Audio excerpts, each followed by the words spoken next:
Hey, we've got another story for you today, and today's story is called The Princess and the Fog.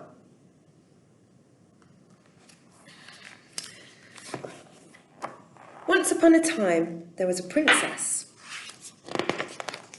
She loved her loyal subjects, and she loved her mum and dad, the king and queen. She was loved by all in turn, for she was smart and beautiful, brave, honest and kind. And she had everything a little girl could ever want, and she was very happy. That is until the fog came. It happened really slowly, so slowly that nobody really noticed at first. One by one, the strange, dark clouds came and followed the princess, following her and gathering around her head.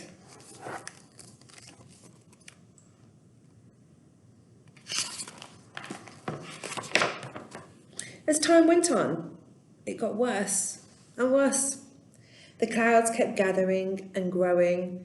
Eventually, her whole head was surrounded by a deep, dark fog, and she could hardly see out of it anymore. But still, nobody noticed, and she started to feel completely alone, even when she wasn't. The fog made the princess feel slow, sad, and tired. She had trouble concentrating on or doing even the simplest of things, and suddenly everything just seemed really, really difficult. All the things she used to love to do, she just didn't feel like doing them anymore, so she just stopped doing them.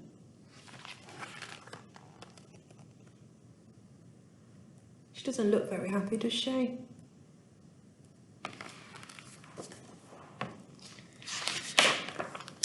Finally, the king and queen began to see the fog. They wanted to help the princess, but didn't know how. They tried to get rid of the fog, but it wouldn't go away. The king and queen just wanted the princess to be happy, but nothing could stop her from feeling sad, and they didn't know what to do, but they kept on trying. One day, a friend from school came to the castle to ask the princess if she wanted to go out and play, but the princess didn't feel like playing. She didn't feel like doing anything.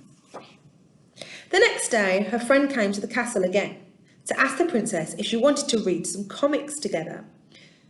But the princess didn't feel like reading comics. She didn't feel like doing anything. The day after that, her friend came back again to ask the princess if she wanted to watch some TV together. But the princess didn't feel like watching TV. So her friend asked the princess if she just wanted to talk.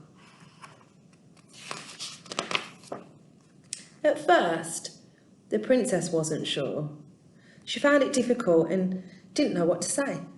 But little by little, she began to talk, and the princess found that the more she talked about the fog, she started to feel better. So they talked and talked and talked. They talked all through the night, but she still had more to say. So she talked to her other friends, and she talked to her parents, she talked to her teacher, and anyone else who would listen. Look, she's even talking to her horse.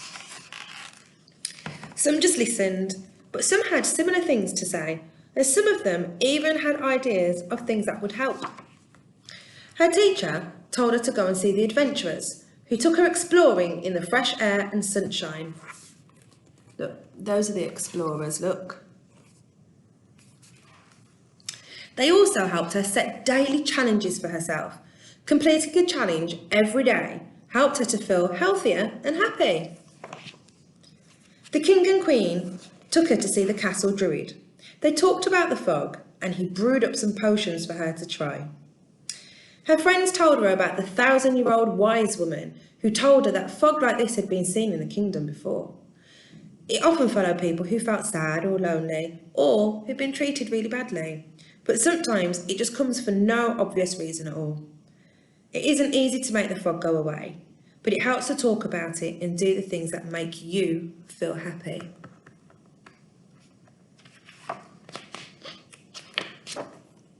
The princess had no idea there were so many people in her life who'd be willing to help her or even just to listen to her when she needed to talk. And suddenly, she didn't feel so alone anymore. With all the help and support of the people of the kingdom, the fog started to just disappear, bit by bit, just as gradually as it had come. Things started to go back to normal after that. Everyone was happy to see the princess back to her old self again. But that's not the end of the story. Every now and then, the dark clouds would start to come back, but when they did, she knew where to turn. To all of her friends.